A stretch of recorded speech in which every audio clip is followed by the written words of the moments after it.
during my lunch break, and I was like, you know what? This would be a good time to get a video out. I got a little rant I want to go on. And it's about, so my TikTok, I've gained like 2,000 new followers in like the last 7 days or so. I have a video that has about 25,000 views, and it's regarding claims adjusting. And although most of the responses or comments I'm getting is positive and just people being inquisitive about, you know, what it is that I do for a living, there are those that come on the post and comment, and I know that this is all part of, you know, putting myself out there, but it still amazes me to today that people are so pessimistic and so they're so afraid of scarcity. I don't, you know, one girl commented, you know, ha ha ha, wait until, you know, you're telling everybody about this and wait until it becomes oversaturated, and then you're not making any money or can't find a job. And for me, I don't believe in oversaturation, right? And that's just my mindset.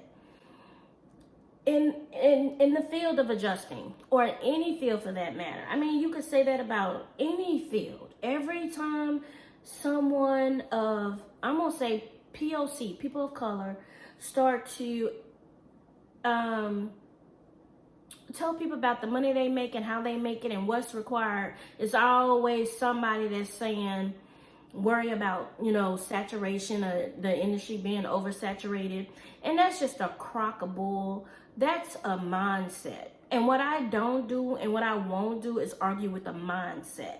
Because until that person or those persons are ready to step outside of what they know, you know, there's no use in arguing with them. And I'll tell you what my thoughts on oversaturation.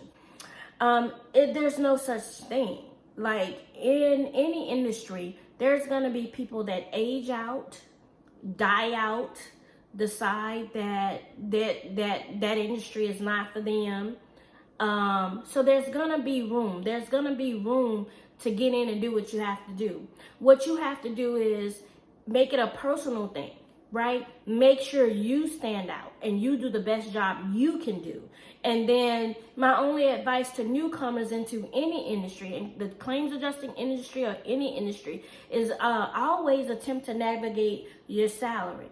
When I first got into the industry, I saw that what they were doing was, if there was a catastrophe or something like that, they would just blanket out a dollar amount. And we assumed that everybody made that same dollar amount.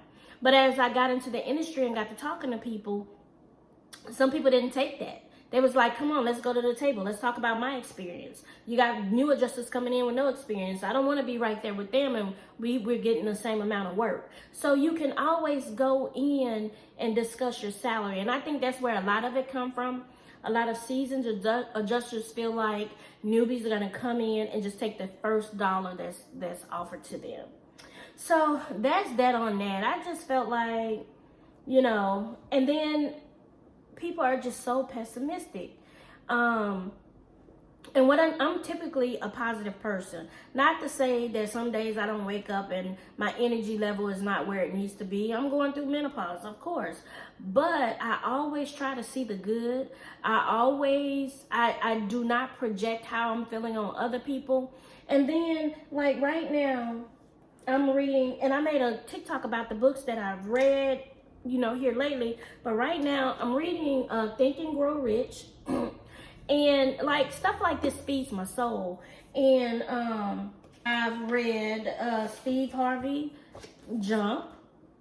You know, this is a great motivator. And what he's basically saying is you jump. Sometimes you have to jump more than once.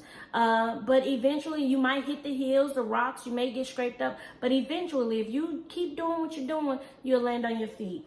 This is good. The Untethered Soul. This one pretty much, it helped me to filter through beginning to understand my subconscious thoughts, my subconscious mind, you know, because my subconscious will I could say I want to do something and it'll tell me a million and one reasons why I shouldn't do it, why I couldn't do it, and who would have something to say about it. So this book actually puts that into perspective. And then Emotional Agility. This was a great read. And I'm going to start it over. It's Get Unstuck, Embrace Change, and Thrive and Work in Life. So it's talking about how you can manage your emotions, and if you're feeling stuck, how to get unstuck. So these are some of the books that I read to pour in myself. I love The Secret. I will even watch that on YouTube sometimes along with reading my book. I read the Bible.